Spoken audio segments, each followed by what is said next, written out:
She had nothing left in the world except a cast iron skillet and 3 words. The man at the fence was tall enough to block out the sun-calloused hands, eyes the color of good whiskey, and the look of someone who had learned long ago not to trust easily. He looked at the skillet at her hip. He looked at her face. "Do you have a trade?" he said. She lifted her chin by just a fraction. "I can cook." 3 seconds of silence. "Then that's all I need." She had been running for 19 days. She had been running in one way or another for years. She did not know it yet, but she had just stopped. This is the story of Clara Weston, a woman who arrived at Callaway Ridge with nothing and built everything. Callaway Ridge, Montana Territory, autumn 1874. The wind came down from the Rockies like it had a grudge. It swept across the open plain without apology, bending the dry grass, flat lifting dust from the wagon road and long amber curtains that blurred the line between earth and sky. The mountains to the west had already pulled their first coat of snow-white caps, sitting sharp against the blue, like something carved from bone. Down in the valley, the cottonwoods along the creek had gone gold, and the aspens above them trembled in the cold like they knew what was coming. A woman was walking the road alone. She had been walking for a long time. You could see it in the way her boots met the ground, not with the confident stride of a traveler who knows where she is headed, but with the careful, deliberate placement of someone who has learned that the ground cannot always be trusted. Her navy dress, once fine, had been mended at the hem twice and along the left sleeve once. The collar was stiff with dust. Her honey-colored hair had come loose from its pins on one side, and she had not stopped to fix it. She carried nothing. Nothing, that is, except for the cast iron skillet tied to her belt with a length of braided rope riding against her hip with every step she took. It was old, that skillet, the kind of old that meant something. The handle had been repaired, once wrapped in leather that had since gone dark and smooth-shaped to fit a woman's hand by decades of use. The cooking surface was as black as a starless sky, seasoned deep, holding the memory of 10,000 meals inside its iron. It had been her mother's. It was the only thing she had taken when she ran. Her name was Clara Weston, and she was 23 years old, and she had been moving west for 19 days without a plan, without money, without anyone in the world who knew where she was. The stagecoach had carried her as far as her last coin would allow. After that came wagons, and after the wagons came her own 2 feet, and after the feet came the particular kind of silence that lives inside a person who has stopped expecting things to get better, but has not yet given up entirely on the idea that they might. She was not soft. That was the first thing you would notice if you saw her walking that road. There was nothing fragile about the set of her shoulders or the line of her jaw. She had grown up in a bakery in Philadelphia, hauling flour sacks and stoking ovens before sunrise, and the work had left something in her that no amount of suffering had managed to remove. A kind of bedrock, something that stayed level when everything else tilted. But she was tired in a way that went deeper than her legs. She had been tired for years. The tiring had started the night her husband left. Not with a fight, not with a door slamming, but with an absence that she discovered slowly. The way you discover a fire has gone out. First, the warmth was less. Then it was gone, and then you were standing in a cold room wondering when exactly it had happened. He had been a handsome man with soft hands and a talent for making promises he intended to keep right up until the moment he didn't. The whiskey had come first, then the debts, then the silence that was worse than the whiskey, the particular silence of a man who has decided that whatever happened to his life, it was someone else's fault. Their son had come too early. She had known, even as it was happening, that something was wrong, some terrible wrongness in the way the world had gone quiet around her, in the way the doctor's voice had changed its tone. The baby had lived 4 hours and 12 minutes. She had not been allowed to name him during those 4 hours because she had been unconscious, and by the time she woke, a woman from the family she worked for had already signed the hospital record. The name on the paper was not what Clara would have chosen, but there was another paper. A smaller paper, handwritten by the attending physician before Mrs. Hartwell had arrived, before the paperwork had been corrected and the record amended. It listed the child's name as Clara had whispered it in those first moments before she lost consciousness, the name she had been carrying inside herself for 7 months like something precious wrapped in cloth. Thomas Weston. That paper was in her apron pocket right now, folded into a square so small it could fit in a closed fist. She had taken it the night she fled the Hartwell house. She had taken nothing else. Not the wages they owed her for 3 months of work. Not the winter coat she had left hanging by the service entrance. Not even her own Bible, which sat on the shelf above her narrow bed in the servants' quarters, and which she would not see again. She had taken the paper with her son's name on it, and she had run. Dorian Hartwell had called it theft. He had used that word in front of the constable. He had used it in a letter to a Philadelphia judge. And he had used it when he hired Franklin Moss, a private detective from Pittsburgh, who had a reputation for finding people who did not want to be found. Clara did not know how close behind her Moss was. She did not know if he was close at all. What she knew was that she could not go back east, and she could not stop moving. And somewhere west of the last town she had passed through, there was supposed to be a place called Callaway Ridge. She had heard about it from a woman at the stagecoach stop in Billings, a rancher's wife, who had pressed a piece of dry beef into her hand without being asked, and told her that the Callaway brothers ran the largest spread in the valley, and that they had been without a cook since August, and that 3 men alone on 40,000 acres of Montana winter were liable to starve themselves into the ground before spring. That was all Clara had, a name and a direction. She kept walking. She saw the fence line first. It appeared out of the dust, like a sentence being written slowly, post by post stretching across the flat ground and up the gentle rise of the hill ahead. Good fence. The posts were set straight, the wire drawn tight, the kind of fence that told you something about the people who had built it, people who intended to stay, people who understood that what you build has to hold against things you cannot predict. A man was crouching at the far end of a section of fence, working at a loose post with a mallet. He was too far away to read his face, but she could see the breadth of him from here, the width of shoulder, and the economy of movement that comes from doing the same physical work for so many years that the body learns to stop wasting effort. He looked up. Even at this distance, Clara felt the quality of his attention change. He stood. He was tall. Even from 50 yards standing in the long-shadowed afternoon, he was clearly and substantially tall. He set down the mallet and he watched her walk toward him, the way a man watches a thing he cannot immediately explain, not with alarm, but with the particular stillness of someone who has learned to take in information before acting on it. Clara did not slow down. She was past the point where slowing down helped anything. When she was 20 feet from him, she could see his face. He was somewhere in his middle 30s with the kind of sun-weathered features that Montana winters produce in men who work outside through all of them. A strong jaw carrying several days of dark growth.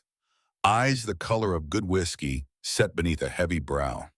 His hat was pushed back on his head, sweat-stained at the band, and his hands where they hung at his sides were large and calloused and scarred across the knuckles, in the way that comes from years of work rather than from fighting. He was looking at her the way a man looks at something that doesn't fit the pattern of his ordinary day, but that he's not prepared to turn away from either. "You lost," he said. His voice was low and measured, the kind of voice that doesn't need to raise itself to be heard. Clara stopped walking. She was close enough now to see the fine lines around his eyes, close enough to smell the honest sweat and wood smoke of a man who had been working outdoors since before sunrise. Her legs ached from the hip down. Her right boot had a seam coming apart at the toe, and she could feel every pebble on the road through the sole. "No," she said. It was the truth. She knew exactly where she was. She was here. He considered that. His eyes moved over her once, not with anything inappropriate in them, but with the pragmatic assessment of a man who needs to know the relevant facts of a situation before he proceeds. He took in the dust on her dress, the loose hair, the worn boots. He took in the cast iron skillet at her hip. His eyes stayed on the skillet for just a moment longer than the rest. "You need help," he said. It was not a question, but it wasn't quite a statement either. It was something in between, the kind of thing you say to leave a person their dignity while still acknowledging what is plainly true. Clara's fingers moved to the skillet's handle. Not consciously, just moved there, settling against the leather like a hand finds familiar ground. "What's your name?" he asked. "Clara," she said. "Clara Weston." He nodded once, a slow dip of his chin. "Seth Calloway." She had found the right place then. "Do you have a trade, Clara Weston?" She had been asked this question before in different ways by different people. She had been asked it by the woman at the Philadelphia Employment Office who had written down her answers without looking up from her ledger. She had been asked it by Mrs. Hartwell during the interview that had led to 3 years of servitude dressed up as employment. She had been asked it by the constable who had come to the Hartwell house the night she fled, wanting to know what exactly she could offer in her own defense. Every time she had been asked, she had listed things: laundering, mending, child minding, reading and writing, the ability to keep accounts. This time her hand tightened on the skillet's handle, and she lifted her chin by just a fraction, and she said 3 words. "I can cook." That was all. No elaboration, no apology, no list of qualifications and references and assurances about her character. 3 words offered not as a plea, but as a statement of fact, the way you might state the name of a river or the height of a mountain. Seth Calloway looked at her for 3 full seconds. Then he said, "That's all I need." He turned and walked toward the ranch house, and after a moment, Clara followed him. The house was larger than she had expected. Not grand, not in any Eastern sense of the word, but substantial. 2 stories of rough-hewn timber and river, stone with a covered porch running along the front, and a wide overhang above the kitchen door. The outbuildings were numerous and well-maintained. A barn that could have held 40 horses, a bunkhouse, a smokehouse, a root cellar with a heavy door, and several structures whose purposes she could not immediately determine. The whole compound sat against the base of a long, gradual slope, sheltered from the north wind by the rise of the hill behind it, looking south and east across a valley that went on for what appeared to be forever. 2 men were visible as she and Seth crossed the yard. One of them was leaning against the fence of the near corral, talking to a ranch hand, and he turned when he heard their footsteps.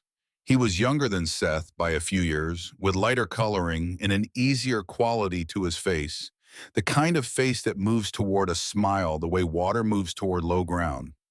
He wore his hat pushed back like his brother, and his eyes were the same amber brown, but where Seth's gaze had a quality of stone, this one's had something more like running water. "Well," he said, looking at Clara with open curiosity and without any of the guardedness that his older brother carried. "Colt Calloway." He extended a hand. Clara shook it. His grip was firm but not aggressive, and he shook once and released, which she noted. The third brother came from the direction of the barn. He was the largest of the 3, though she hadn't thought that possible when she first saw Seth. Where Seth was tall and broadly built, this one was simply massive, the kind of size that goes past impressive and into something that belongs in the natural world, alongside boulders and old-growth timber. He had darker hair than his brother's, worn longer and tied back, and his face had a stillness to it that was different from Seth's stillness. Seth's silence felt like a door that was locked.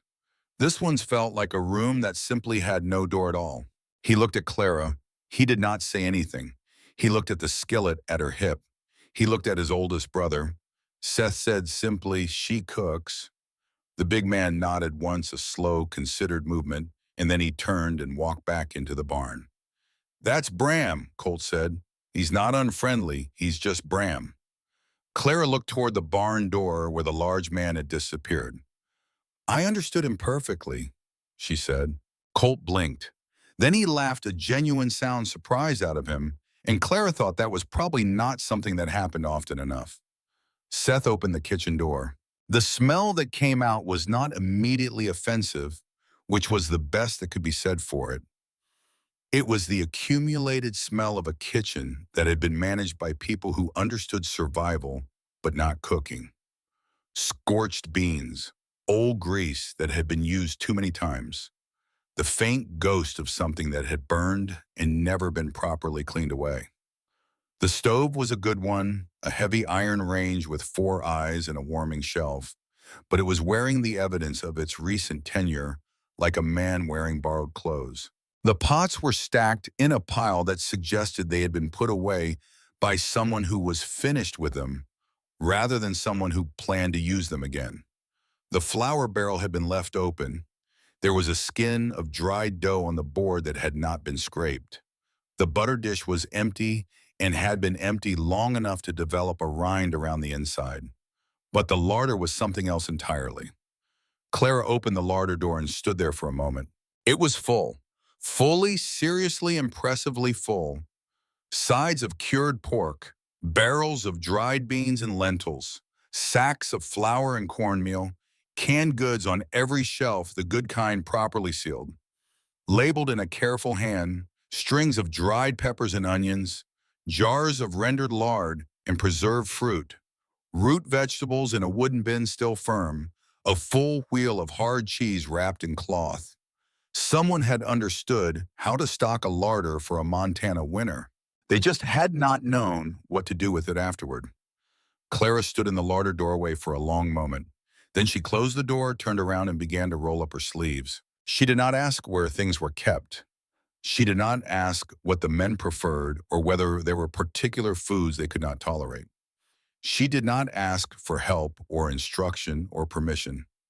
She simply looked at the kitchen the way a general looks at a battlefield, assessing the terrain, calculating the resources. And then she began. The first thing she did was heat water. While the water heated, she cleaned the stovetop with a rag and a handful of salt, working in quick certain circles. She scraped the dough board. She found the soap and washed the worst of the pots. She opened the window over the sink to let the old smells out, and the cold mountain air came in, and she let it stay because a kitchen should breathe.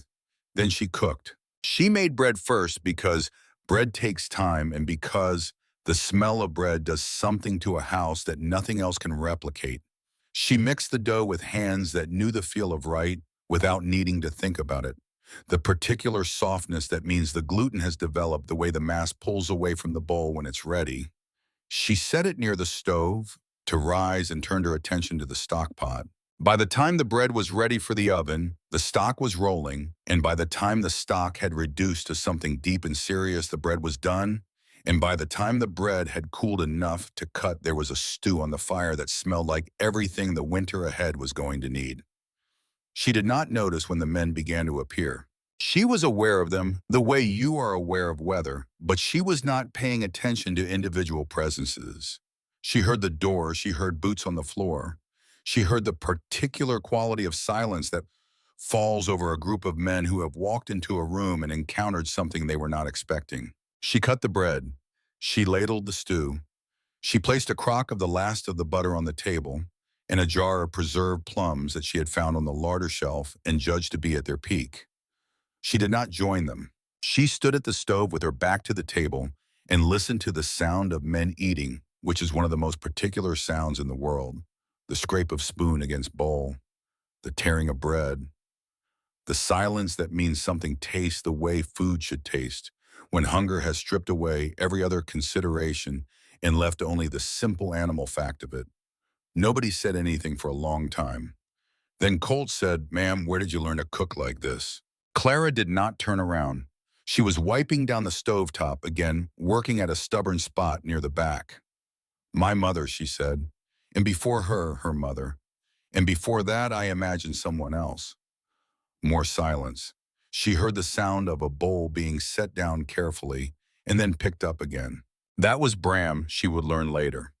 He had eaten his first serving and was considering whether it was acceptable to take a second helping from a pot that was not his, in a kitchen that was not his, with a woman standing at the stove whose name he had not yet said aloud. He decided it was acceptable. He took the second helping without asking which was the most honest thing anyone had done in that kitchen in a long time. Seth said from the head of the table, "Thank you, Miss Weston." Clara turned from the stove then. She looked at him. He was not looking at her with anything she could easily name, not exactly gratitude, not exactly assessment, but something that contained elements of both and something else besides. Clara, she said. Just Clara. He nodded once. She turned back to the stove. Outside the kitchen window, the sun was going down behind the mountains, painting the western sky in colors that had no names. The wind had quieted the way Montana winds sometimes do at dusk, as though the day has said everything it has to say and has nothing left. In the kitchen, the fire crackled in the stove and the men ate, and Clara stood at the window for just a moment, her hands still against the cloth she had been using, and looked at the mountains turning purple in the last light. She had not looked at mountains like that in a long time. She had not stood still long enough to look at anything. The next morning, she was at the stove before anyone else was awake. The house was dark and quiet, that particular pre-dawn quiet that belongs entirely to itself before the birds start and before the animals stir and before the world remembers what it is supposed to be doing. Clara had slept in the small room off the kitchen, the one that had clearly been used for storage, and before that she suspected for exactly this purpose, a room for the person whose job began before anyone else's. She had slept better than she had in months. She built the fire in the stove with the efficiency of long practice, the particular economy of someone who has learned that the first task of the day cannot afford hesitation. She put the coffee on.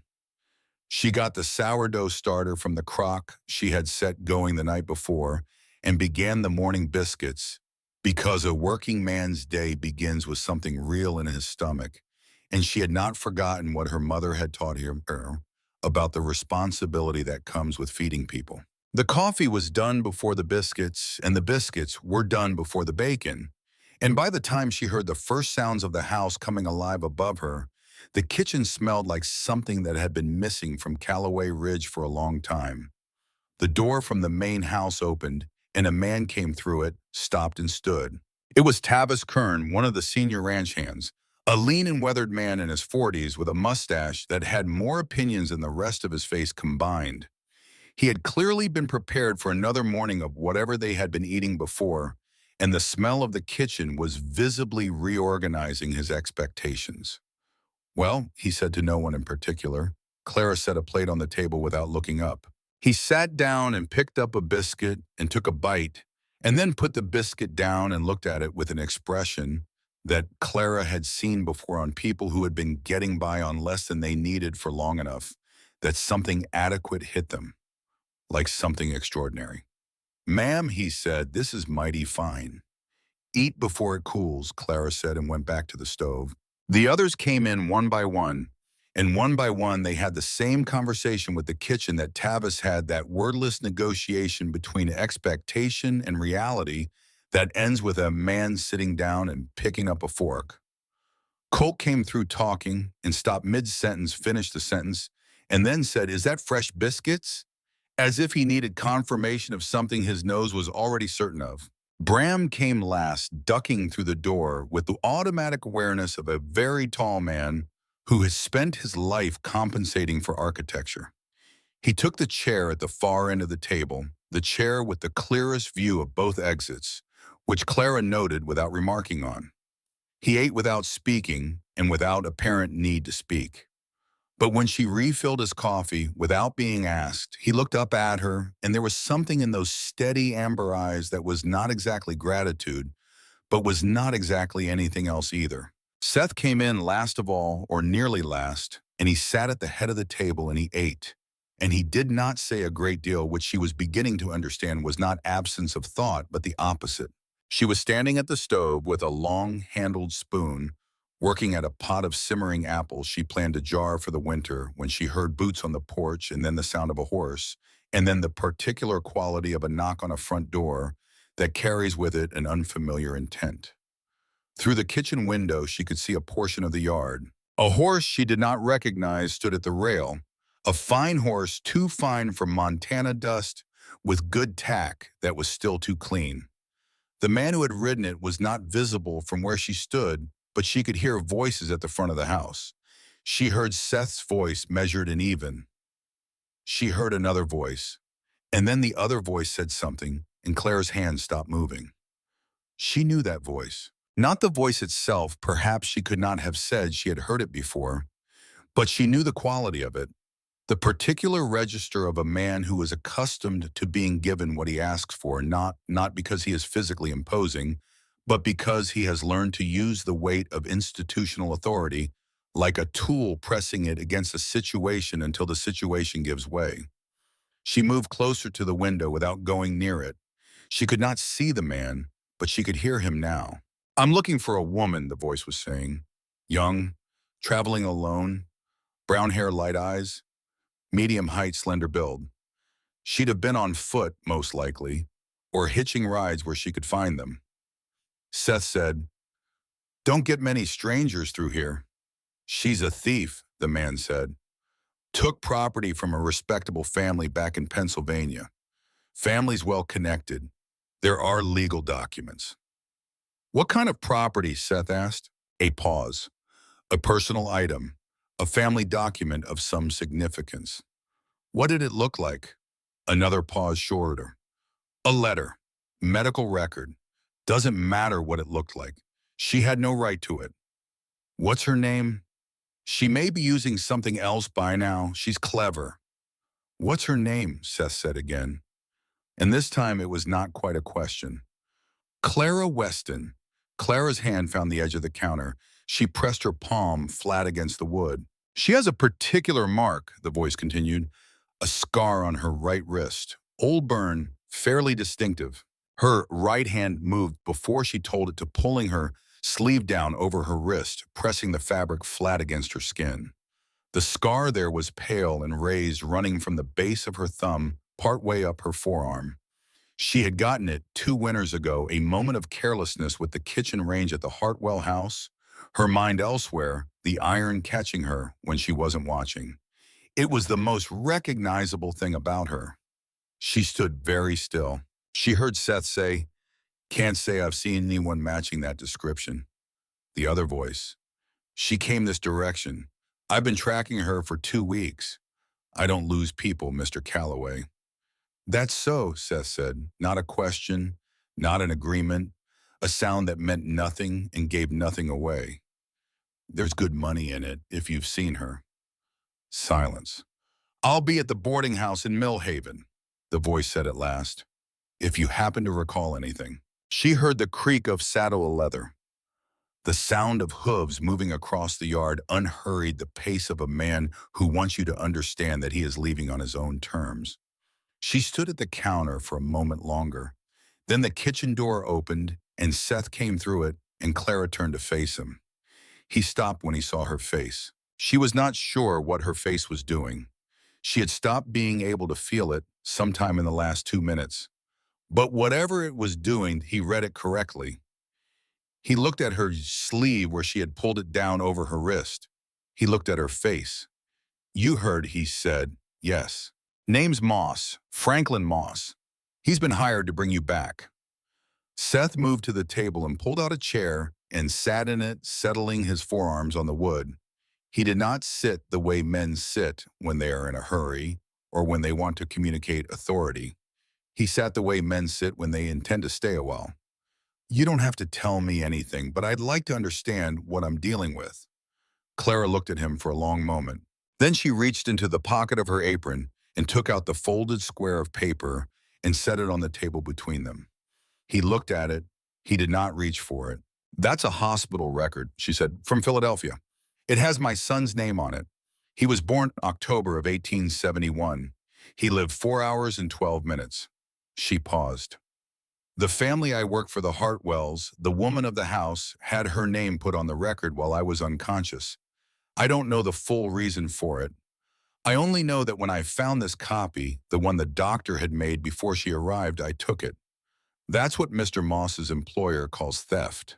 Seth was looking at the paper, not at her. "The boy's name," she said. "Thomas Weston. That's all that's on it. His name and the date and the time." She stopped. "It's all I have of him." Silence settled in the kitchen the way it settles after a thing has been said that changes the temperature of the air. Seth put both hands flat on the table. He looked at them for a moment. Then he looked at her. "He won't set foot on this land," Seth said. "Not Moss. Not anyone Hartwell sends. Callaway Ridge is private property, and I know how to enforce that. Clara looked at him. You don't know me. No, he agreed. I don't. You do this for a stranger. His expression didn't change. A man keeps his word, he said. And I told you that's all I need. I meant it. She looked at him for a long moment. He'll come back, she said. Let him. She picked the paper up from the table and folded it back into its small square and returned it to her pocket. Her hands were steady. She was mildly surprised by that. Supper needs starting, she said. Then I'll leave you to it, Seth said, and stood and went back out through the kitchen door. Clara stood in the kitchen alone. Outside, the wind had picked up again, coming down from the mountains with the first real bite of the season.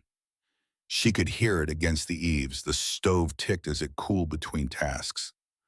Somewhere out in the barn, one of the horses was moving in its stall, a slow, rhythmic sound. She stood there for a long moment, not moving, not cooking, just standing. She had been running for 19 days. She had been running in one way or another for much longer than that. She thought about the road she had walked today, the fence that appeared post by post out of the dust. The way Seth Callaway had looked at the skillet at her hip and asked her a simple question and accepted a simple answer. She thought about the kitchen, her kitchen now, or at least tonight's version of it. She thought about how quiet it was underneath the wind. She had not planned to stay. She had been planning on something else, something vague and directionless, the way plans are when you have no resources left to make real ones. She had told herself that this place was a stopping point, a breath before the next movement. But she had slept well last night, and the larder was full, and somewhere outside a man with whiskey-colored eyes had told her simply and without ceremony that she did not have to run. Not from here. Clara turned back to the stove. She had work to do. The kitchen was dark, and the fire needed stoking, and there was bread to start for tomorrow, and a pot of dried beans that needed to go on before she slept if they were going to be ready in time for the noon meal. She moved through the kitchen with the particular efficiency of someone who understands that this work is not lesser than other work, but simply different, requiring its own kind of knowledge and its own kind of care. She stoked the fire. She started the beans. She set the bread to rise. She did not think about Franklin Moss riding back toward Millhaven in the dark. She did not think about Dorian Hartwell sitting in his Philadelphia office with his clean hands and his legal documents. She thought about bread. She thought about the mountain that had been catching the last light when she looked out the window at dusk, turning from gold to copper to something darker, something that didn't have a name in the color she had grown up with. She had never seen mountains like that. She thought she might like to see them again tomorrow. When she finally went to her room, the fire was banked and the beans were simmering low, and the bread dough was resting under a cloth near the warmth of the stove. The house was quiet. Through her small window, she could see the stars, more of them than she had ever seen in Philadelphia, more than she had imagined there could be. She sat on the edge of the narrow bed and reached into her pocket and took out the folded paper and held it. Thomas, 4 hours and 12 minutes. She held the paper for a little while in the dark.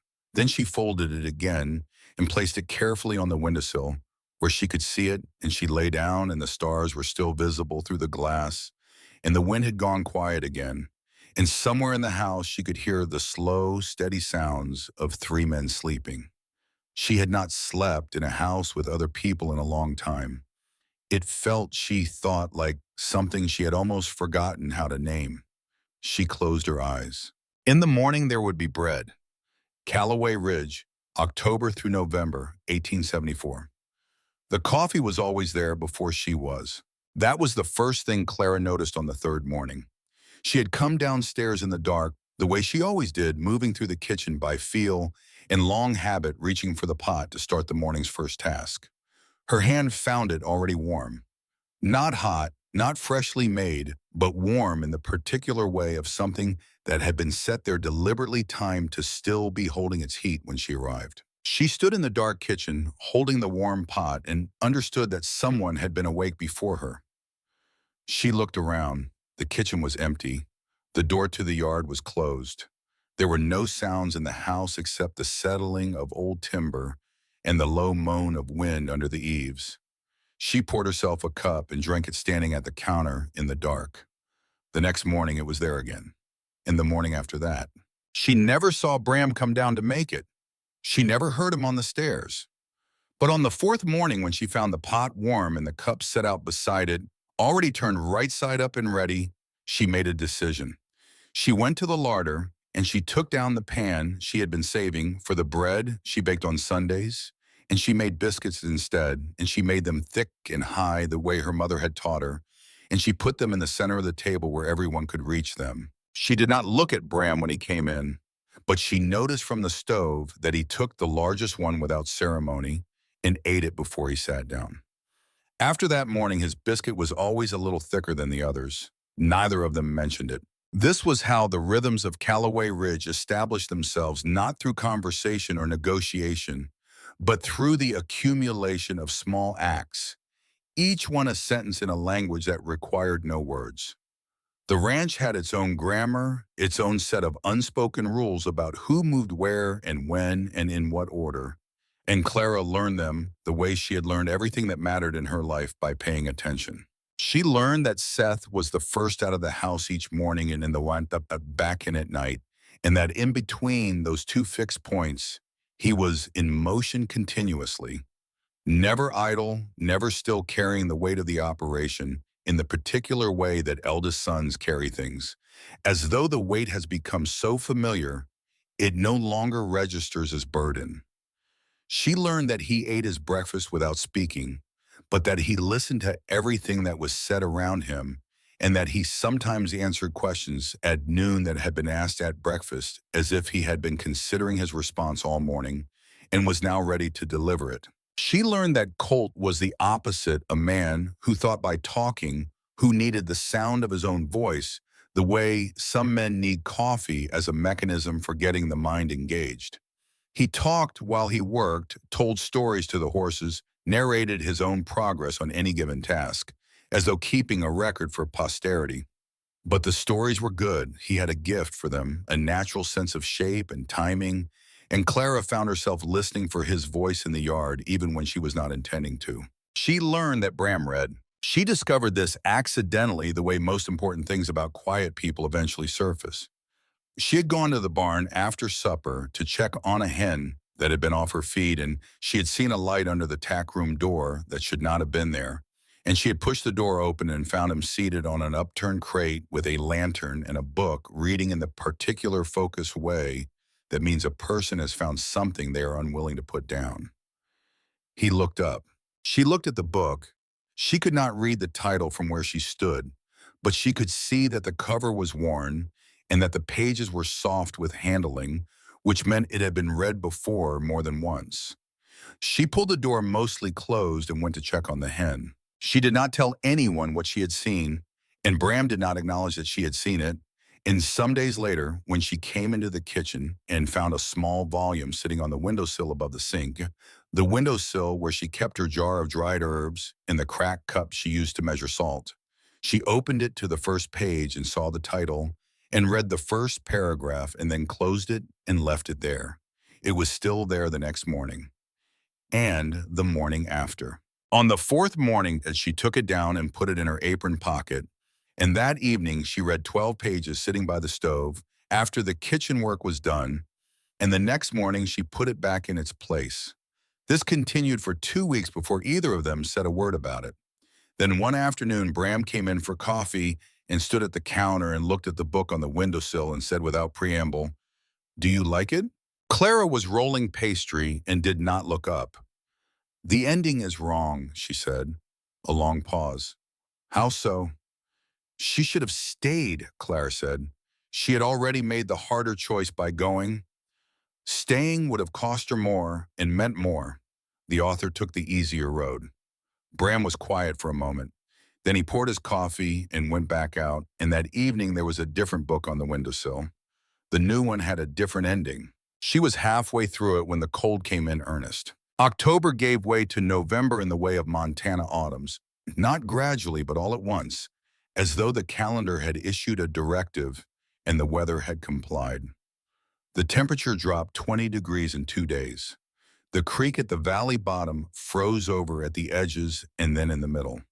The first real snow came on a Sunday, not the dusting kind, but the serious kind, 4 inches overnight, that turned Callaway Ridge into a world of white and silence, and the kind of beauty that is inseparable from menace. Clara stood at the kitchen window that Sunday morning and watched the snow fall and thought about things she had not allowed herself to think about in a long time.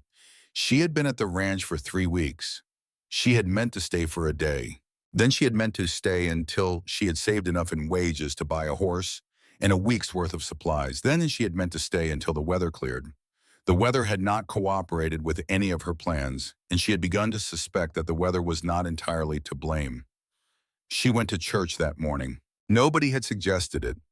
Seth and his brothers had piled into the wagon after breakfast and asked in the way that people ask things when they already expect the answer they are about to receive. Whether she would be coming, and she had said she had bread rising, which was true, and they had nodded and driven off, and she had stood in the kitchen thinking about it until she could not stand still any longer. The walk to town took longer than she expected. By the time she reached the small white church at the edge of Mill Haven, the service had already started. She slipped in through the back door and sat in the rear pew and looked at her hands. She had not been inside a church since before. Before was a word she used in her own mind for the dividing line. Before Thomas, before the Hartwells, before the night she walked out of that house with nothing but a paper and a cast iron skillet in a direction that felt like west, which is the direction people go in America when they have run out of other options. The preacher was a compact man named Reverend Amos Hale, with the kind of face that has been weathered into stillness by years of being present for things that other people cannot stand to be present for alone.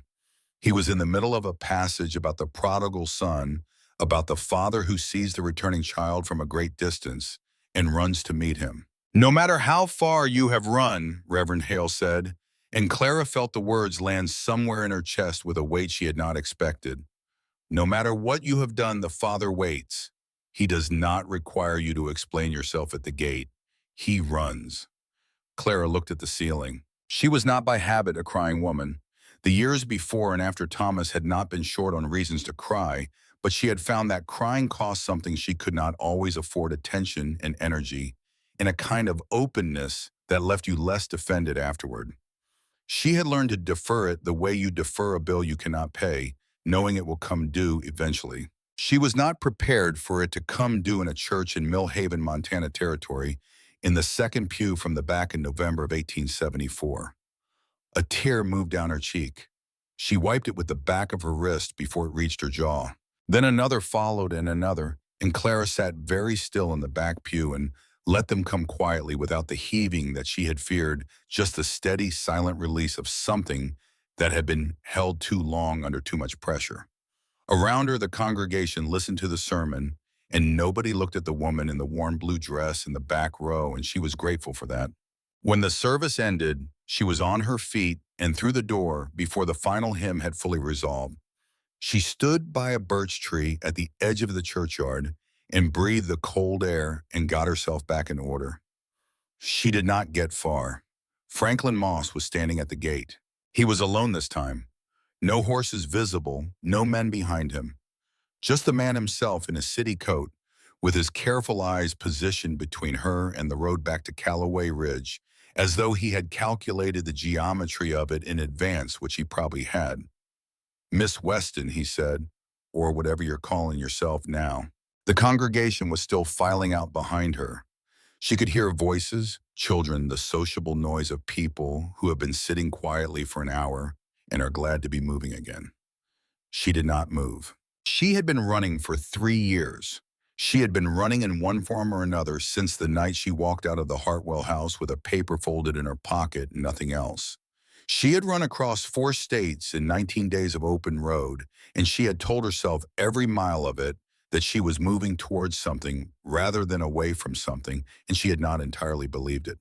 She was very tired of running. "My name," she said, and her voice came out steady in a way she had not planned for, and would not have predicted is Clara Weston.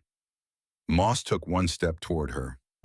The document you have been hired to recover, she said, and she did not step back, is a hospital record. It has my name on it. It has my son's name on it.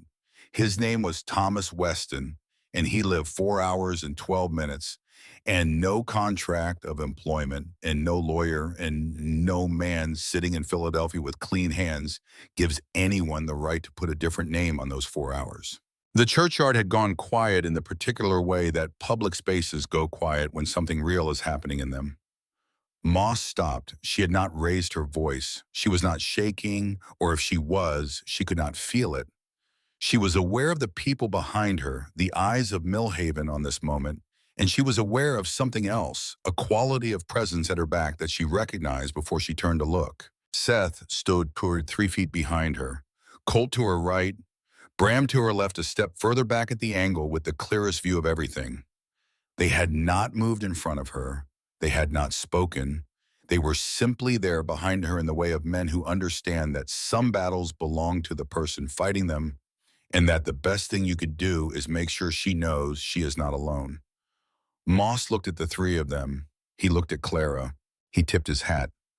"Good day, Miss Weston," he said, and walked away. Clara stood at the gate of the Millhaven churchyard until he was out of sight. Then her hands began to shake, and Seth was beside her, not touching her as just present, and she gripped the iron gate post with both hands and breathed the cold air until the shaking passed. "You didn't flinch," Seth said. "No," she said. "That was the first time." She thought about it. "Yes," she said. "I think it was." Seth was quiet for a moment beside her. He put his hat back on and looked at the road where Moss had gone and said simply, "He never stopped." She looked at him. "The father in the story," Seth said. "He never stopped waiting." The words were plain. He said them the way he said everything, without decoration, without evident awareness that they might land somewhere significant. But they did. They walked back to the ranch in the late afternoon light. The two of them and Colt and Bram, not talking much, the silence between all four of them, the easy kind that people settle into when the important thing has already been said. At the ranch gate, Clara stopped. "Thank you," she said, "for this morning, for all of it." Weth put his hat back on his head and looked at her for a moment in the particular way he had that measuring, unhurried attention. "Any time, Clara," he said. "Any time." She understood that he was not talking only about the walk. The first snow brought the first real friction. A new hand had arrived the week before, a young man named Whitfield Dunmore. Whit for short, fresh off a cattle drive from Wyoming, and carrying the uncertain energy of someone who hasn't yet figured out where he fits. He was competent enough with horses and adequate with fencing, but he was young in the way that creates friction, needing to establish something in a place where the hierarchy was already set. Tavis Kern had taken against him on principle the way senior men take against newcomers, when the economy of the operation feels tight and the addition of another person feels like subtraction rather than addition. The morning it came to a head, Clara had been at the stove since before light. She had gotten it into her head to make a pot pie, which was not breakfast food, but which she had calculated the men would eat regardless of the hour given the temperature outside, and the mood in the bunkhouse, which she had correctly identified as precarious. The hands came in for breakfast in 2 separate waves, which was the first sign. Tavis and the older men came first, settling at the table with a deliberate ownership of people who have been somewhere long enough to believe the furniture belongs to them. When Whit Dunmore appeared in the doorway, there was a quality of stillness that fell over the table, the particular stillness that precedes confrontation. Tavis said to no one in particular, "Knew a man in Cheyenne hired on a greenhorn, said the boy couldn't rope a fence post in a strong wind." Whit's ears went red. "I can pull my weight same as any man here," Whit said, and his voice was steady enough, but she could hear what was under it. Tavis stood up fast enough that his chair scraped back across the floor with a sound like a complaint. Clara lifted the pot pie from the oven. She set it on the sideboard with a deliberate solid sound, Not a slam, but not gentle either, and the smell that came off it hit the room like a hand pressed flat against a chest, stopping whatever was about to happen next. Every head turned. She began cutting it without looking at any of them. She cut it into equal portions, and she served the oldest man first and the newest man last. And when she set Whit Dunmore's plate in front of him, she set it with the same care she had used for every other plate, not more, not less, the same weight of attention. She went back to the stove. She heard the sound of a fork on a plate, then another. The sharp edges in the room went slowly soft the way they do when people are fed. Later, when the others had gone and Whit Dunmore lingered, she could see he wanted to say something but wasn't sure he had the right to. "We all come from somewhere," she said before he could find the words. She didn't look at him. She was washing the pot. "That's not nothing, but it's also not everything." She heard him exhale, "Yes, ma'am." "Eat your breakfast tomorrow before the others come in," she said.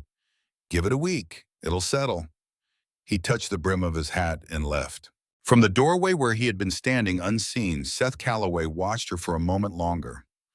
He had seen it all from the moment the chair scraped to the moment that the pot pie hit the sideboard, and he had been prepared to intervene and had not needed to, and he was not sure what to do with that.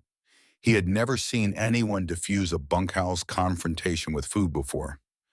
He thought it was probably one of the most unusual things he had ever witnessed. He went back to his work and thought about it for the rest of the morning. November deepened. There was a night 2 weeks into the month when a hard autumn rain came down and kept everyone indoors, and the ranch hands gathered around the fireplace in the main room and played cards and told stories in the low voices of men who are comfortable in each other's company.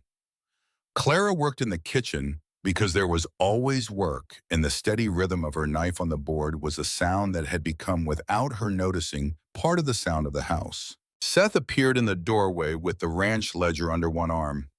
"Mind if I work in here?" he said. "Stove's warmer than the office." Clara nodded toward the table. He sat. He spread out his papers, and for a long time the only sounds were the rain against the roof, the fire, the scratch of his pen.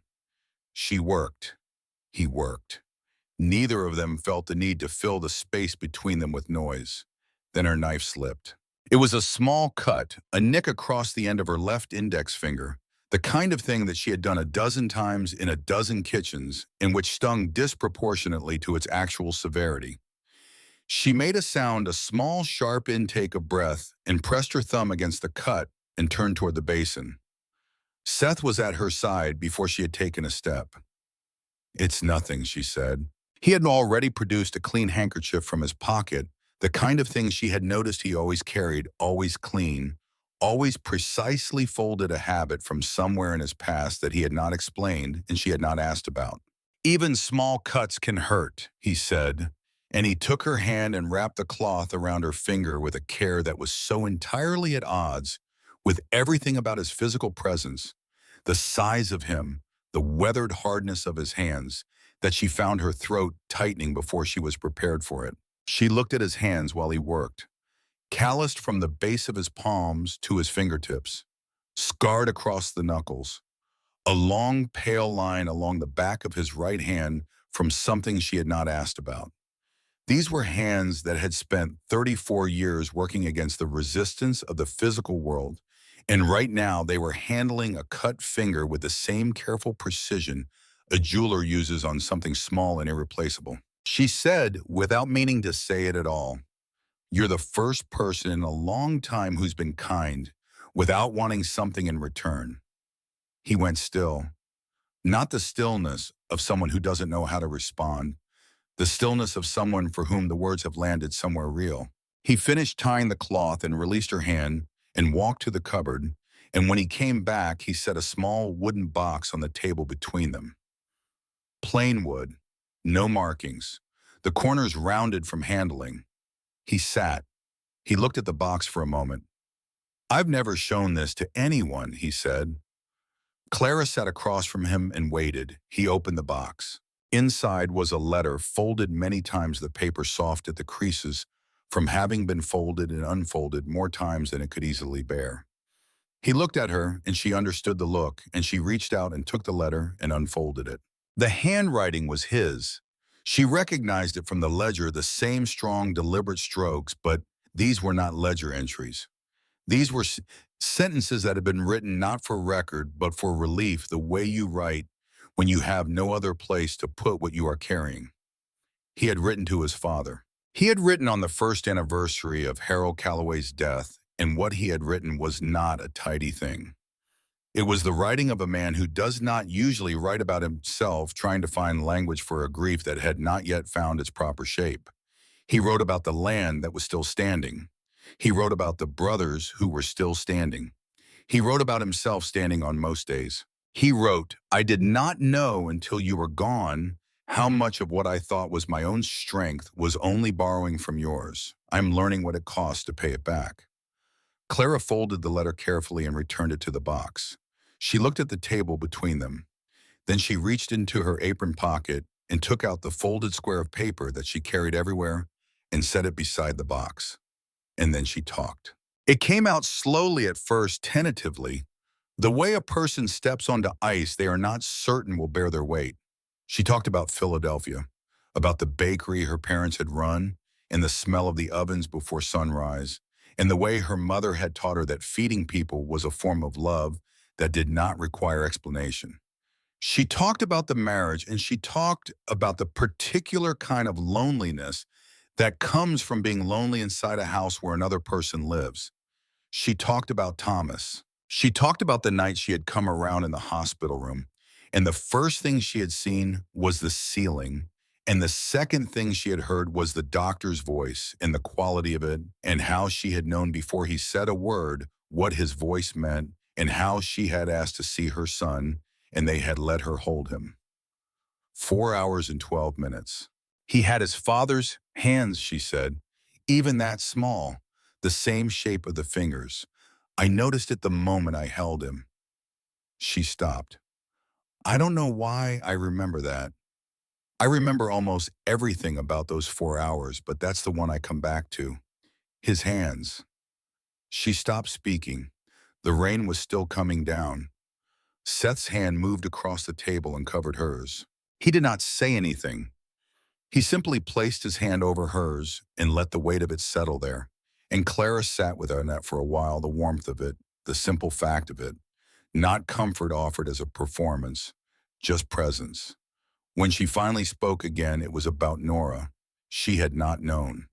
Seth did not often introduce the subject, but somewhere in the last hour, the telling had made a space for the truth, and Seth filled it. His wife had been Nora, 28 years old, a woman from a family 2 valleys over, the daughter of a man Seth had known since childhood.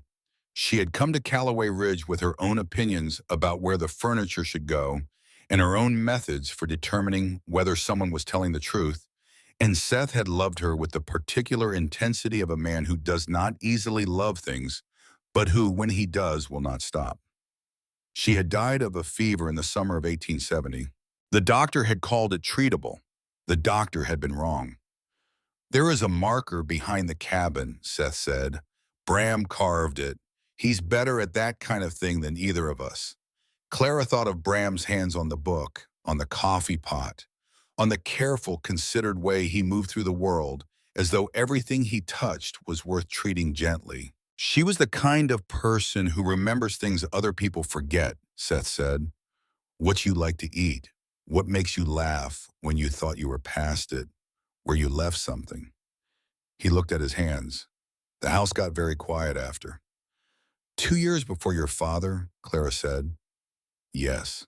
Outside, the rain was softening towards something gentler. The fire in the stove had burned low, and the kitchen was warm and dim, and the clock on the shelf said it was later than either of them had been aware of. "We have both been living with ghosts," Seth said. It was not a question, and it was not a comfort.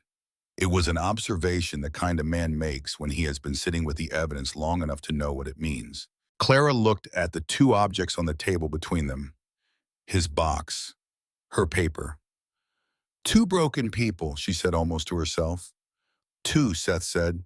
The word held something in it that she did not immediately know what to do with. She picked up her paper and returned it to her pocket. He closed the box. They sat for a moment longer in the quiet kitchen, and outside the rain had nearly stopped, and the clock on the shelf ticked the minutes into the pastel, and Clara thought that sitting still had not felt like this in a long time, like something you could afford. The first time Eleanor Vane came to the ranch, Clara was up to her elbows in bread dough. She heard the wagon before she saw it, and she looked out the window and watched a woman in a faded brown dress climb down from the seat with the careful deliberateness of someone accustomed to managing everything herself. A boy climbed down after her, 8 years old perhaps, with straw-colored hair, going in 3 directions, and a serious expression that sat oddly on such a young face. Ledger Vane looked at everything around him with wide, dark eyes and did not appear to find any of it frightening, which Clara thought was either courage or a kind of profound inner life that the external world had not yet succeeded in disrupting. He looked through the kitchen window and saw Clara, and he did not look away. Most children looked away.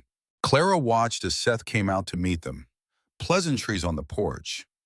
Mrs. Vane had brought eggs to trade and some news from town that required discussion. Ledger was examining the porch railing with the focused interest of someone conducting a structural analysis. Seth brought them inside. "Clara," he said, "this is Mrs. Eleanor Vane and her son Ledger, farm down by the creek." Clara nodded, her hands still in the dough. Eleanor Vane set her egg basket on the table and looked around the kitchen with the assessing gaze of a woman who runs her own household and knows what a kitchen's condition says about the people in it. Whatever she found seemed to satisfy her because her expression settled into something easier. "I hope we're not intruding," she said. "Not at all," Clara said. Ledger Vane was standing in the doorway between the main room and the kitchen, looking at the dough on the board with the expression of a small scientist who has encountered a phenomenon that requires investigation. "My mother lets me help with bread," he said without introduction or preamble, and with the absolute confidence of a child who has not yet learned that statements require context. Eleanor Vane's face changed. "Ledger, don't bother the lady." "He's not bothering me," Clara said. She heard herself say it before she had decided to. The words came out of some place that was not deliberation. She tore off a portion of dough about the size of an orange. She held it out. Ledger Vane crossed the kitchen in 3 steps, the fastest she had seen him move, and climbed onto the stool beside her with the practiced efficiency of a child who has claimed furniture before. His small hands took the dough with a seriousness that Clara felt somewhere she could not name. "Press it like this," she said, "then fold it back. Press again. Feel how it pushes back." He pressed. He felt it. His face changed in the way that children's faces change when they learn something real, something they can trust. "It does push back," he said. "Everything good does," Clara said. She was not sure where that came from either. She heard Eleanor Vane make a sound behind her, a soft, careful sound, and she did not turn around. For once in his life, Colt Calloway seemed to understand that some moments are too real for narration. He had come in from the yard and stood in the corner with his coffee and watched, and he did not say a single word, which Clara noticed and understood and was grateful for. Later, after the Vanes had gone, after Ledger had left the kitchen with flour on both elbows, and a look of accomplishment that Clara suspected his mother would be hearing about for some time, Colt found a reason to be in the kitchen again. He stood by the window with his coffee cup. "Mrs. Vane's husband passed 2 years ago," he said without looking at her. "Ledger hasn't said much to anyone outside the family since." Clara was cleaning the board. She did not respond. "He talked to you the whole time," Colt said. She pressed the cloth along the grain of the wood. Colt looked out the window at the yard where the Vane's wagon had gone.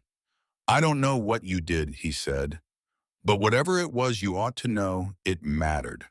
He took his coffee and went back out. Clara stood in the kitchen alone. On the board in front of her, barely visible in the flour, were the small handprints Ledger Vane had left. She looked at them for a long moment. She did not brush them away. She waited until they had dried and faded on their own. Sometime in that same month, she noticed a book on Bram's workbench in the tack room that she had not seen before. It was small and red-covered, newer than the ones he usually kept. She did not go in, but from the doorway she could see the first page was open, and there was handwriting on it that was not his. She pulled the door closed and went back to the kitchen and did not think about it or tried not to. What happened with Franklin Moss the second time was different. The first time he had come, he had been professional, presenting himself, presenting his claim, accepting Seth's refusal and retreating in good order. Clara had understood, even in her fear, that he was a man who knew the limits of what he could do on a first visit and who was calculating for the second. The second visit came on a Tuesday 3 weeks after the first. He brought 2 men with him. Clara saw them coming from the kitchen window. 3 horses on the road, and she recognized his horse by the quality of it before she could make out the rider. She set down what she was holding and stepped back from the window and stood very still in the middle of the kitchen, and then she did something she had not done in the 3 weeks she had been at Callaway Ridge. She was afraid. Not the low, manageable fear of someone who has been afraid for a long time and has learned to work alongside it. This was the sharper kind, the kind that knows it is responding to something real and specific and present. She went to the kitchen door and pushed it partially open. Seth was already in the yard, which meant he had seen them before she had. He was standing in the center of the yard with his thumbs in his belt and the particular stillness he had when he was not planning to move. Colt came from the direction of the corral, moving without apparent urgency, but arriving at Seth's right side in the way of someone who has been doing that for 30 years. Bram appeared from the barn and stood at Seth's left, and the 3 of them stood there in the November afternoon like something that had grown out of the ground. Moss dismounted. He nodded at Seth with the professional courtesy of a man who respects a skilled opponent even when he intends to defeat him. "Mr. Callaway," he said, "I have documents this time, issued by a court in Pennsylvania." He offered a folded paper. Seth took it, read it, folded it, and held it. "Pennsylvania courts," Seth said, "have no jurisdiction in Montana territory." "They will," Moss said pleasantly, "when the territory becomes a state." "It hasn't yet," Seth said. Clara pushed the kitchen door fully open. She did not plan it. She simply pushed it open and walked out into the yard and stood behind Seth, slightly to his left, the cast iron skillet in her hand. She was not entirely sure why she had picked it up. It was not a weapon. It was not a threat. She had simply reached for it the way she had always reached for it when she needed something solid to hold on to. Moss looked at her. He looked at the skillet. Something moved behind his professional expression, the recognition of something he had not expected. He had seen her stand her ground in the churchyard. He had underestimated what that meant. "Mr. Moss," she said, and her voice was clear and steady, "the document you are looking for has a hospital seal on it. It is a medical record. It belongs to the patient whose name is on it." She paused. "My name is on it. My son's name is on it. Whatever Mr. Hartwell has told you, the document is not his property and never was." She produced from her apron pocket a folded paper, not her own document, but a copy of Everett Crane's legal assessment, which Seth had arranged to have sent from Helena by Ryder the week before on the grounds that a man who knows his enemy is coming prepares before the arrival. "A copy of a legal opinion," she said, "from a member of the Montana Territory Bar regarding the classification of hospital records under current territorial statute." She held it out. Moss looked at it for a long moment. He looked at Seth. He looked at Colt. He looked at Bram, who had not moved or spoken or changed his expression in any way that Clara had been able to detect. He looked back at Clara. One of the men behind him leaned forward and said something close to his ear. Moss listened and did not react, and then he looked at the document in Seth's hand, and the document in Clara's hand, and the 3 Callaway brothers standing in a line between him and the ranch, and he made the calculation that men in his profession are paid to make correctly. "This isn't finished," he said. "Ride off, Mr. Moss," Seth said. Moss rode off. Clara stood in the yard and watched the 3 horses until they were gone around the bend of the road. And then she stood there a moment longer looking at the empty road, and then her hands started to shake. She had known they were going to. She had felt it building during the entire confrontation, the physical response to something the body understood before the mind caught up with it. The knowledge that she had just done something she could not undo, had stood in an open yard and said her own name and the name on the paper and had not flinched. She had not flinched, not here and not at the churchyard gate either. Her hands shook. She let them. Seth came to stand beside her. He did not touch her. He simply stood close enough that she could feel the warmth of him in the cold air, and she thought about the word anchor, because that is what it felt like. Not a rescue, not an intervention, but something fixed in the ground that you could tie a line to when the water was moving fast. He'll report back to Hartwell, she said. The document helped, but it won't stop him. No, Seth agreed, but it buys time, and Crane is sending the formal brief next week. How long did you have that ready? A pause. Couple of weeks. She looked at him. He looked at the empty road. You planned for this? She said. A man prepares, he said, for what he can see coming. She turned back toward the house. At the kitchen door, she stopped. She had intended to say something practical. Something about supper or the beans she had left on the stove or the biscuits she had been partway through when she heard the horses.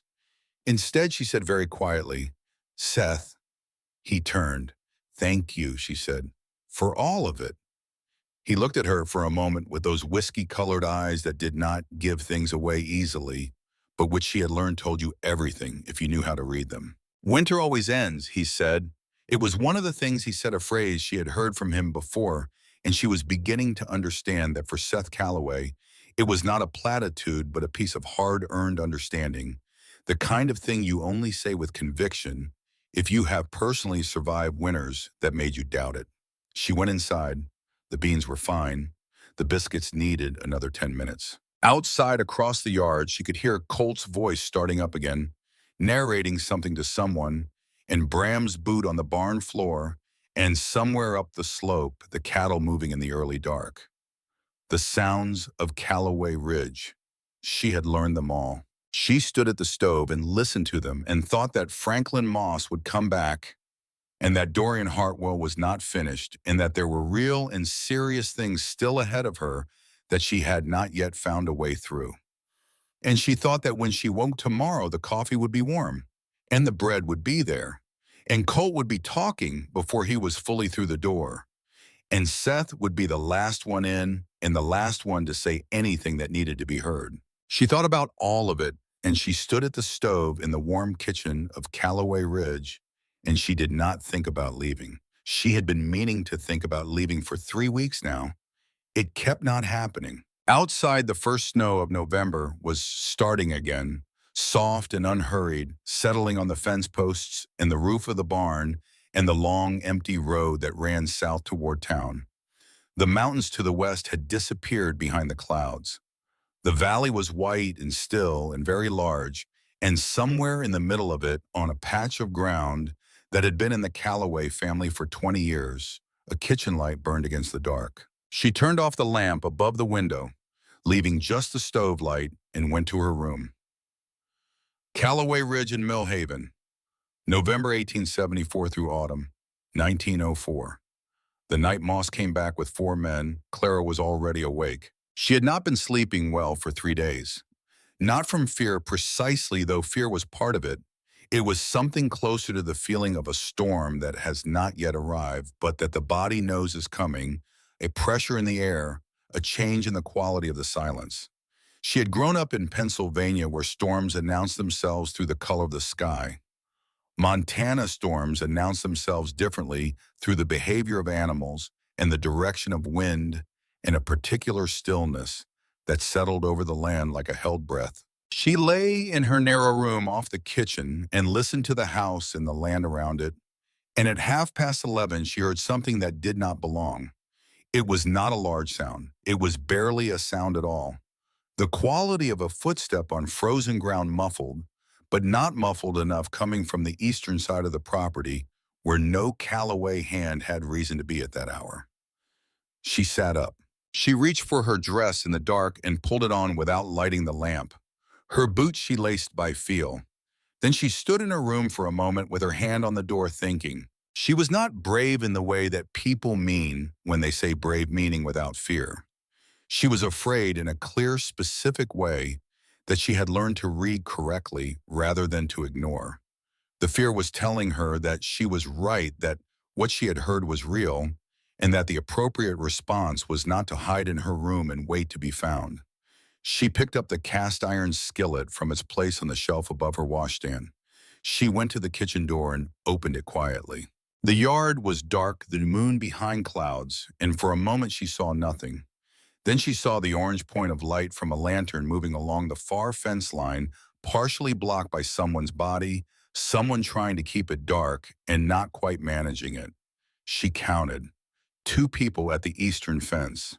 And when she turned her head, another moving shape near the barn. 3 of them at least. She did not go back inside to think about it. She went to the bottom of the interior stair and put her hand on the newel post and leaned close and said at the level of a normal speaking voice, "Seth." Silence. Then the creak of a floorboard above. She went back to the kitchen door. By the time Seth came downstairs dressed and carrying the rifle he kept beside his bed, Bram was already in the yard. He had come from somewhere, from the barn or the bunkhouse or from the darkness itself, and he was simply standing in the yard looking at the eastern fence with a particular quality of attention he brought to things he was serious about, which was everything. Colt appeared at Seth's shoulder, and then they were all 4 of them in the yard, which was when the lantern stopped moving and a voice came from the direction of the road. "Mr. Calloway." Franklin Moss's voice, stripped now of its professional courtesy, carrying something harder underneath it. "I have no more interest in being reasonable. I have a court order and 4 men, and I am coming onto this property to execute it." Seth walked to the center of the yard. He did not raise his rifle. He carried it the way a working man carries a tool at his side, easy present. "You have a Pennsylvania court order," he said. "You are in Montana territory. These are not the same thing." "By spring they may be," Moss said. "It is not spring." Clara pushed the kitchen door open fully and walked out into the yard. She had not planned it, but she had also not failed to plan it.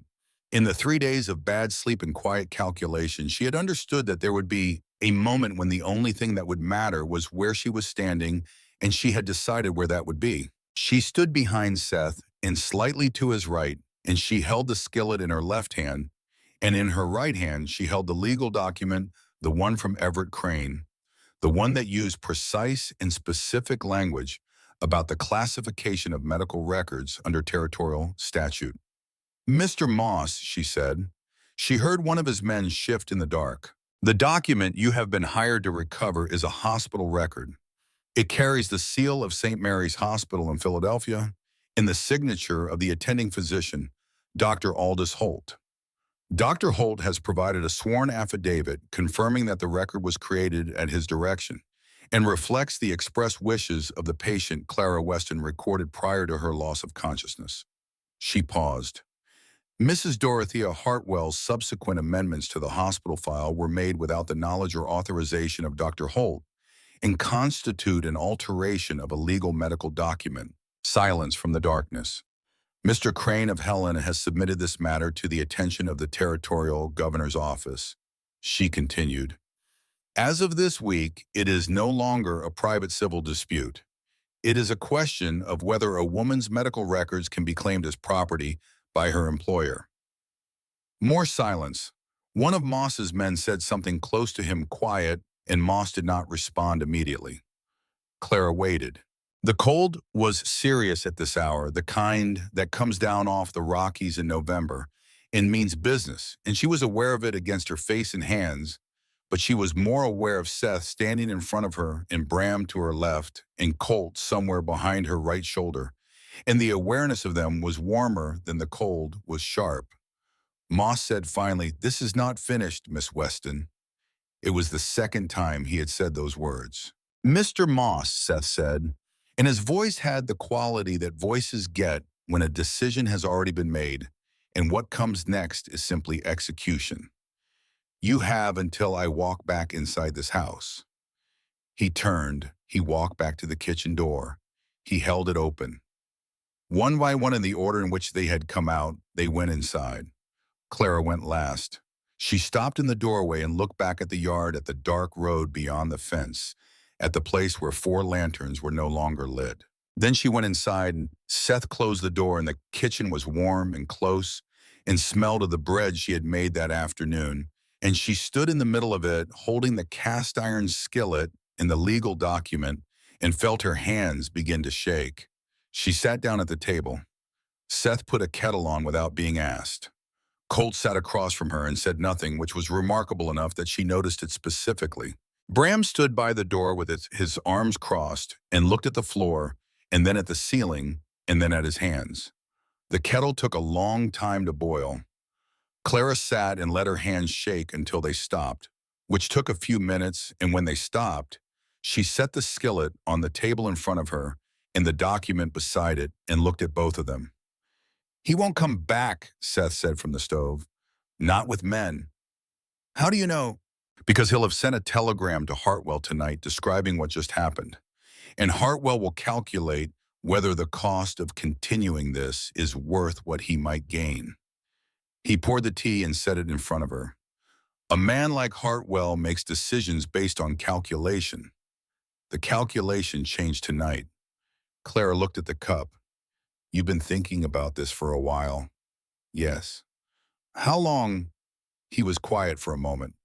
"Since I read the document you put on the table." She picked up the tea.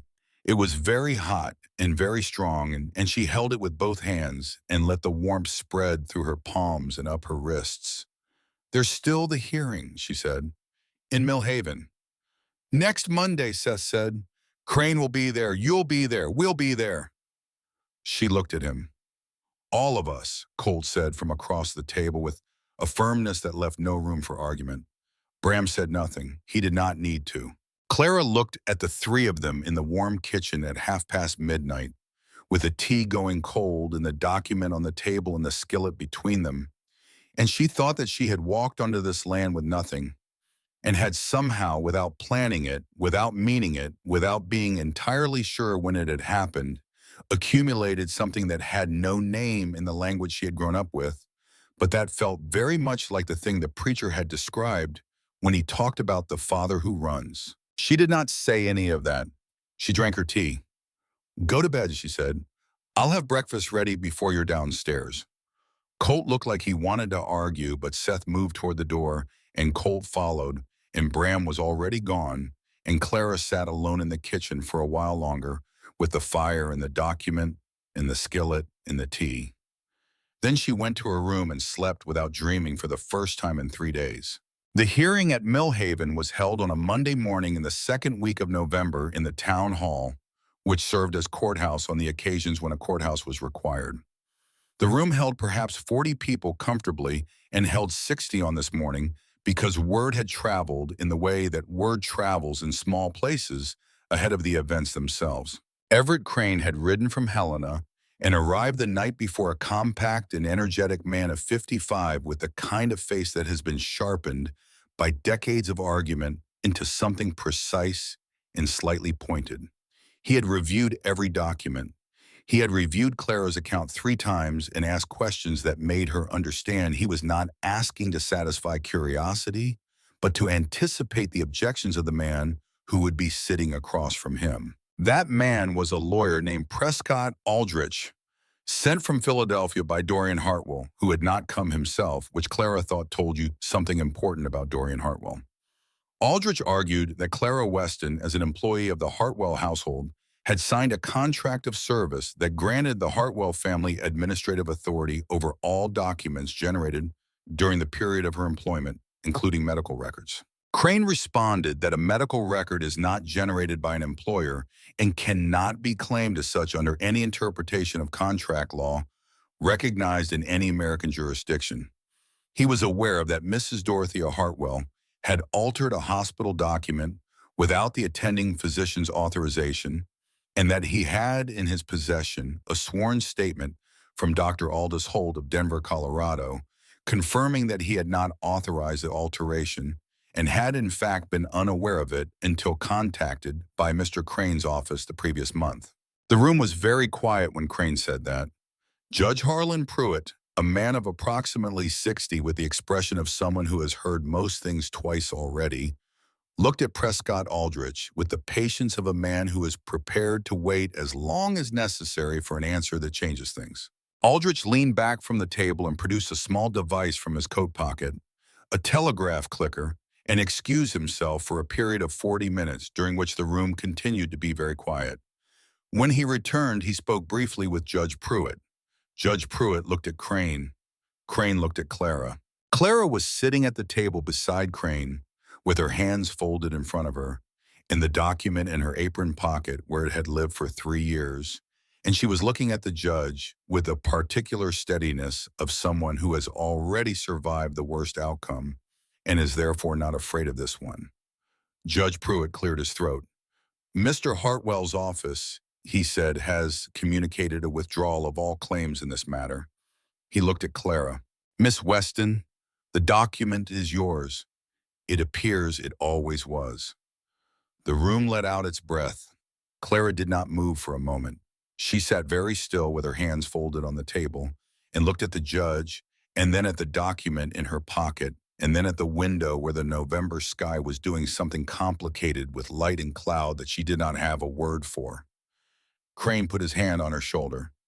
"It's over," he said. She looked at the window. "Is it really?" she said.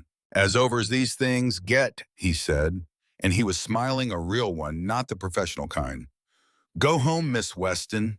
She turned toward the door.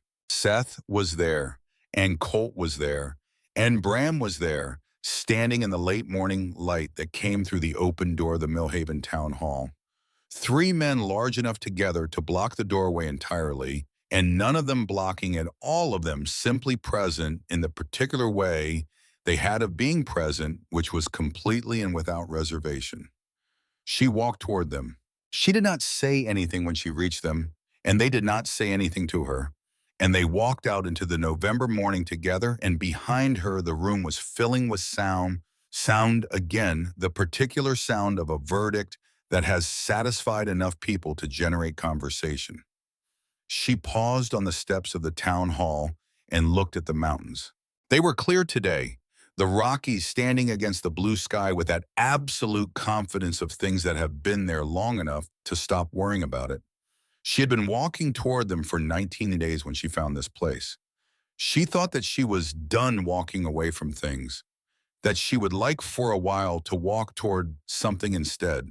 The winter that followed was the kind of Montana winter that becomes a story afterward, the kind you tell for years, the benchmark against which subsequent winters are measured. It came in December with a seriousness that left no room for doubt about its intentions, and stayed through March with a consistency that the older hands said they had not seen in 15 years. It suited Clara. She had always worked best when there was no possibility of anything else. The kitchen became the center of the house in winter, the way it had always been the center of the house, but more so, more warmly, with the particular weight of people who have nowhere else to be and have stopped minding that. The hands came in from the cold and stood by the stove before they took their places at the table. The dogs, 3 of them large-pawed and serious, were allowed inside during the worst of the storms by a general agreement that nobody formally made. The kitchen table became the place where the day was reviewed and the next day planned, and the card games were held on the long, dark evenings when the snow made the bunkhouse feel very small. Clara cooked through all of it. She cooked for 15 men on the bad days when the hands couldn't get to the bunkhouse and everyone ate in the main house. She made soups that used everything available and wasted nothing. She made bread that disappeared as fast as she could produce it. She made a cinnamon cake on Christmas morning with the last of the preserved apples and a cup of dried fruit that had been in the larder since before she arrived. And when she set it on the table, Tavis Kern looked at it and then looked away and cleared his throat, and she understood that Christmas had not always been marked at Callaway Ridge. It was marked now. One evening in January, Colt came into the kitchen after supper and stood by the window with his coffee in the particular way he had when he was working up to something. "There's a family," he said, "name of Miller, down in the valley, got a daughter." He turned the cup in his hands. "Ivy, 22. Been running her father's place since her mother passed. Clara was mending a tear in one of Seth's work shirts. She said nothing. I've known the Millers a long time, Colt said. Good people. You should go call on her, Clara said. He looked at her. You think so? I think Clara said that a man who can talk to anyone he meets has probably been talking to everyone except the person he actually wants to talk to. Colt was quiet for a moment. Seth says the same thing, he said. More or less. Seth says very few things, Clara said, which means the ones he says you should listen to. Colt looked at his coffee cup. He looked at the window.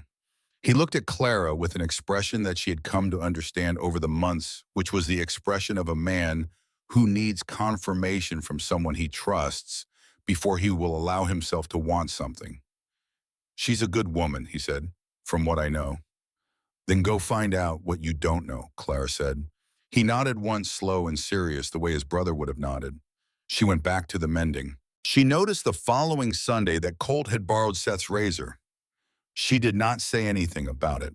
The winter was long and honest and full of the particular texture of days that accumulate into something real. There were mornings when the temperature dropped to the kind of cold that makes the air feel fragile, and Bram would appear in the kitchen before anyone else, and the coffee would be there as it had been since the beginning, and she would stand at the counter with the cup and look out at the white and silent world and feel something she did not always have a name for. She had stopped reaching for the paper in her pocket every time she felt it, not because it was less precious, because she had stopped needing to check that it was there. It was always there. It would always be there. Thomas Weston had existed. He had lived 4 hours and 12 minutes. He had had his father's hands and his grandmother's nose, and he had been held by someone who loved him completely in the only 4 hours he had.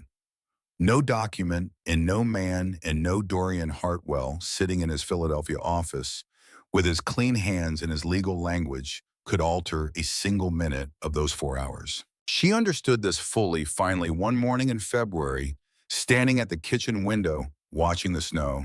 She took the paper out of her apron pocket. She unfolded it for the first time in weeks. She read it every word, the hospital's letterhead, and the date, and the physician's careful notation, and the name at the bottom, small and plain and permanent. Thomas Weston. She folded it again. She crossed the kitchen to the small drawer beside the window. The drawer where she kept the household accounts and the list of supplies needed from town, and she opened the drawer and she placed the paper inside it. She closed the drawer. She went back to the stove. It was still there. It was simply there differently now. In a place that was hers, in a house that was becoming hers, the paper no longer needed to travel with her because she had, without fully realizing it, stopped traveling. The morning Seth Calloway said what he had been building toward for months was an ordinary morning, in every way that mornings could be ordinary. He had been out to the north fence before breakfast, which she knew because she had heard the door at 5 in the morning and the sound of his boots crossing the frozen yard. When he came back in, the sky was lightening toward gray, and she had the eggs in the pan and the coffee made and the bread from the day before warming in the oven. He came through the kitchen door and stopped. He looked at her. He had looked at her many times over the months since she arrived in the measuring way he had, the way that gave nothing away easily, but that she had learned to read in spite of itself. This time the look was different. This time it was the look of a man who has finished deciding something. He did not say good morning. He said Clara. She turned from the stove. He was standing in the middle of the kitchen with his hat in his hands, which was how Seth Calloway stood when he was being serious, which was most of the time, but not always like this. He reached into his coat pocket and opened his hand. A ring. Plain silver, no ornamentation, polished to a shine that caught the gray morning light through the window. She could see from where she stood that it had been carefully made, not elaborate, but precise, the work of someone who understood that plain things done well are not lesser than complicated things done poorly. He had ridden to Helena before the holidays. She had thought it was for supplies. She looked at the ring. She looked at his face. I never asked where you'd been, he said. His voice was the voice she had come to know over these months, low and measured, the voice that saved its words for things that warranted them. I only knew what you brought with you when you came. He looked at the skillet on the stove, then at her. That is all I needed. That is all I will ever need. He held the ring out. If you'll have me, he said, stay. Not as a cook, not as anything you don't choose to be. Stay because you want to. Outside, a winter bird was making a sound in the bare branches of the cottonwood at the corner of the house, one clear note repeating at intervals, patient and unhurried. The eggs were going to burn. Clara reached out and turned the pan to the back of the stove off the heat, and she looked at Seth Calloway standing in the middle of his kitchen in the gray February morning with a silver ring in his hand and an expression that said he understood completely that she might say no, and that he would survive it if she did, and that he wanted her to know she had the choice.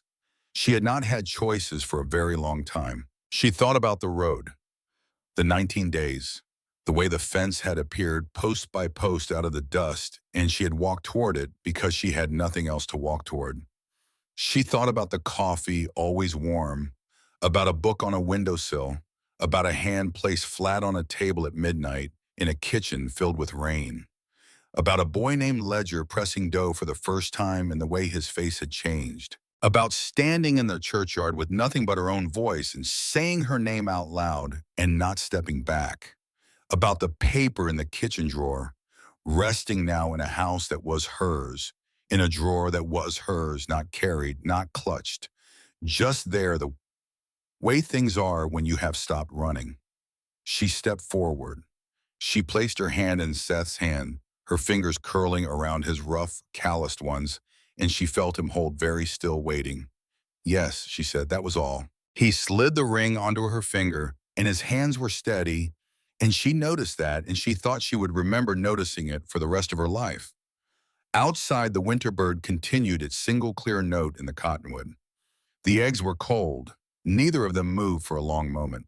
The spring wedding was what a Callaway Ridge wedding could be expected to be, which was to say it was practical and it was real, and it had more food than any ceremony in Millhaven's recent memory could claim. Eleanor Vane cried from the moment she arrived and did not entirely stop. Ledger wore his good shirt and carried the rings on a small wooden pillow that Bram had made in the tack room over the preceding 2 weeks, carving it from a piece of pine with the same attention he brought to everything which was total. Reverend Amos Hale performed the ceremony in the meadow below the ranch house where the wildflowers had come in thick this year, white and yellow against the new green grass, because May had been gentle and the snowmelt had been slow and the valley was making the most of the combination. Colt stood at Seth's right and was supposed to stand still and managed it for approximately the first 4 minutes of the ceremony. Bram stood at Seth's left and was entirely still for the entirety of the ceremony, and if the stillness was of a particular quality, more concentrated than usual, nobody mentioned it. Ivy Miller stood with Eleanor Vane and watched Colt with an expression that she had not entirely managed to make neutral, and Clara, looking out over the gathered crowd. At the moment Reverend Hale asked for the rings, caught the look and thought that the spring after this one was going to be interesting. Everett Crane had come from Helena, again uninvited in any formal sense, and again entirely welcome. He ate 3 servings of the beef roast and declared the biscuits the finest he had encountered in the territory, and asked Clara if she would consider writing down the recipe, to which she said she would consider it, which they both understood to mean no. When Seth put the ring on her finger, his hand shook slightly. She held very still to make it easier. When he looked up at her afterwards, she saw something in his face that she had not seen there before, a particular softness, a particular opening, the look of a man who has been carrying something for a long time and has just set it down. She understood it because she recognized it. She was wearing it too. They ate in the barn where Colt had strung lanterns along every rafter, and the effect at twilight was of standing inside a jar of fireflies. The hands ate alongside the neighbors, and the distinction between the two was not much observed. Big Tom from the neighboring spread loosened his belt after the second serving of roast and declared that he had eaten worse food at his own wedding, which his wife sitting beside him received with a composure that suggested she had heard worse. The music started after dark, a fiddle and a guitar produced from somewhere, and the dancing was of the frontier variety, enthusiastic and not particularly concerned with precision. Colt danced with Ivy Miller for 3 songs in succession and was not observed to run out of things to say during any of them. Bram did not dance. He sat near the barn door with a cup of coffee and watched the proceedings with the expression he wore when he was paying close attention to something which was the same expression he wore at all other times. When Ledger Vane fell asleep against Bram's arm sometime after 9 o'clock, Bram shifted his position carefully and did not move for the next hour. Clara stood with Seth on the porch of the ranch house and watched the lantern light spilling from the barn door across the yard and listened to the music and the voices. He had his hand at the small of her back, a simple thing, but she felt it as the particular weight of something chosen. Happy, he said. She thought about the word. She had not used it much in the years before this one, not because happiness was absent, but because she had not had the safety to notice it when it came. Happiness requires a certain stillness to be recognized. You have to not be running. She looked at the light from the barn. She heard Colt's laugh rising over the fiddle, the particular laugh that she had been listening for in the yard since October without meaning to. She heard Ledger Vane making a sound of complaint at being woken and then settling again. She looked at the mountains dark against the sky, holding their place the way they always held it, patient and permanent, and not in any way concerned with the small, bright scene below them. She leaned into Seth's side. She did not answer with words. He took that as the answer it was. The seasons turned. The way they turn at Callaway Ridge, not gently but completely, each one giving over to the next with a decisiveness that the East never quite manages. Summer came and the valley went green, and then gold, and then the aspens turned and the cold came again, and each cycle left something behind in its place. Clara's garden was in its 2nd year when she understood she was carrying a child. She stood in the garden on a September morning kneeling in the dirt, and she held very still for a long moment, the way she had held still in the Millhaven courthouse with all the steadiness she had. Then she went inside and found Seth in the barn and told him. He went completely still. He put both hands on the workbench beside him, spreading his palms flat on the wood the way a man does when he needs something solid under him. He stood like that for a long moment, and she let him stand there because some news requires time before it can be walked toward. Then he turned and crossed the barn to where she stood, and he put one large hand very gently on her waist, not pulling her toward him, just placing it there careful and precise, as though he understood that this moment required a particular kind of care. She put her hand over his. Thomas Callaway arrived in the spring of 1877, loud and healthy, and possessed from his first moments of an opinion about everything which Colt said came from his mother's side, and Seth said came from no one he was acquainted with. He had Clara's eyes blue and clear, and Seth's dark hair and the shape of his fingers, which Clara held in those first hours and looked at and did not say anything about for a long time. Seth was in the room when the baby came. He held the boy before Clara could sit up, standing in the corner with Thomas against his chest. This enormous man with these vast, calloused hands, holding the smallest thing he had ever held with a care that made it look like he had been practicing for it his whole life. Clara watched him from the bed. She thought about 4 hours and 12 minutes, and she thought about a paper in a kitchen drawer, and she thought that grief does not go away so much as it gets company. Other things that grow up alongside it and eventually create a shade under which it becomes bearable. She thought Thomas Weston would have liked his brother. She thought she would tell Thomas Callaway about him someday, when he was old enough.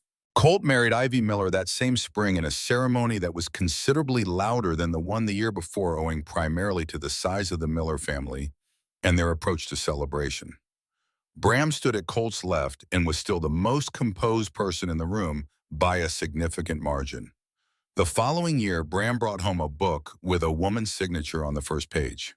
He set it on the kitchen windowsill without comment. Clara looked at the signature.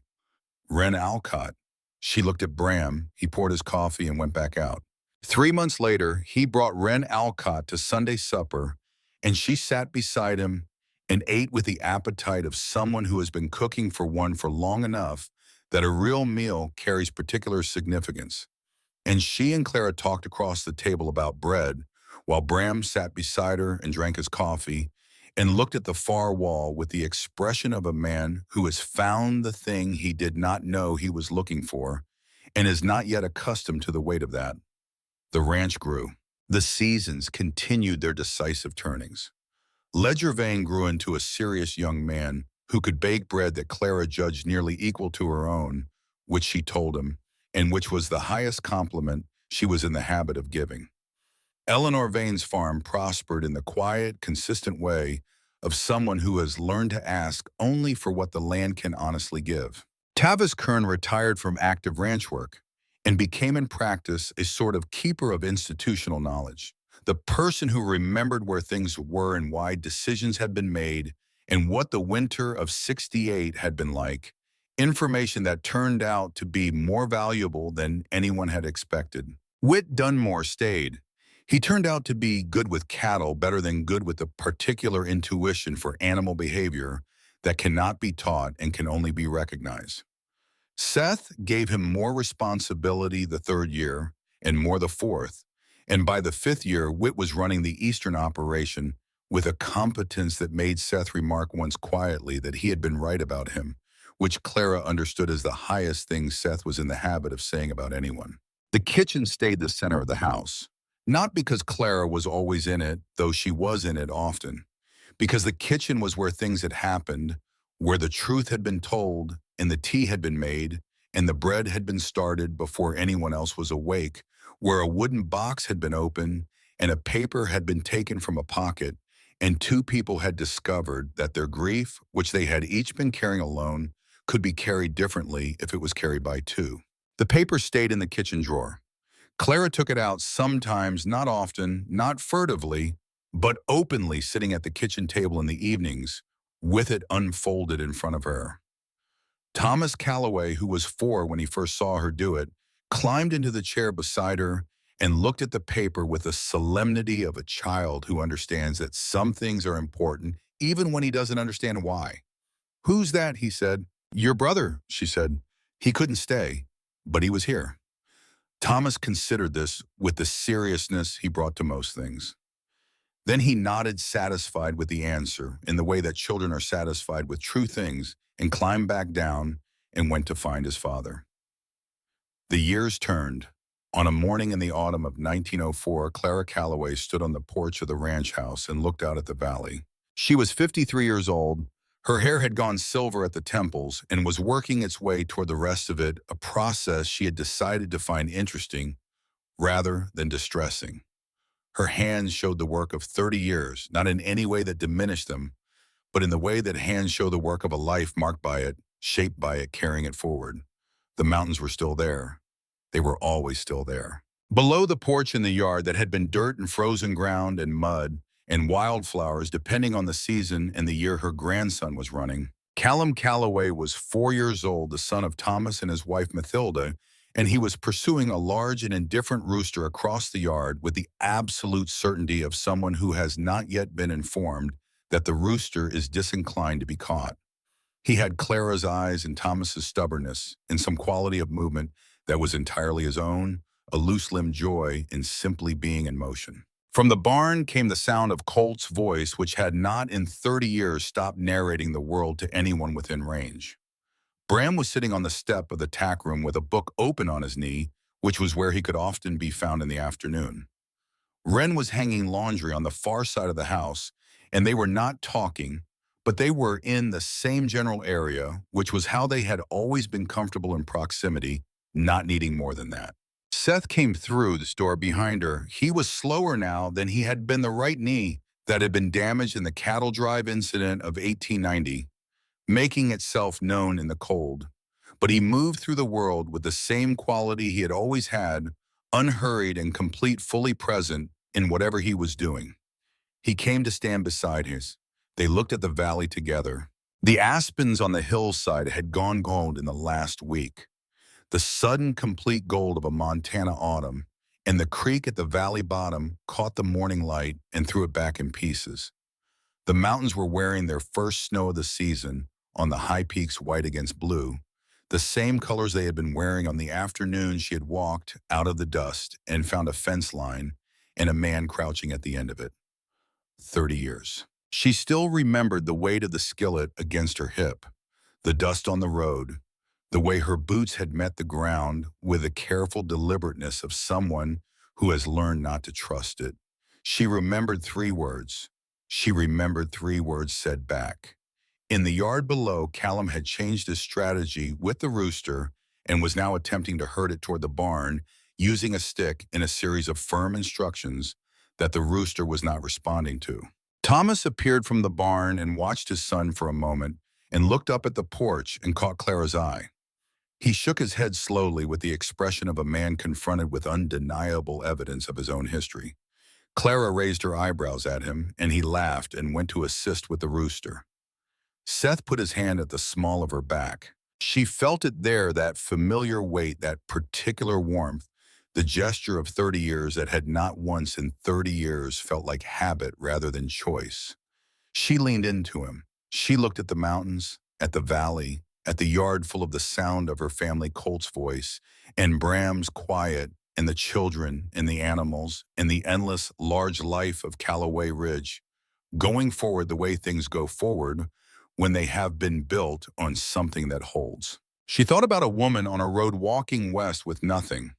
She thought about how that woman had not known, could not have known, that 3 words said to a stranger at a fence line were going to lead to this, to all of this, to mountains and seasons, in a kitchen that was hers, in a drawer that held a paper, in a ring on her finger, in a hand at her back, in a grandson in a yard trying to instruct a rooster. She thought about Thomas Weston and Thomas Callaway and the way that grief and love, which seemed to be opposites, turn out on long acquaintance to be the same country seen from different elevations.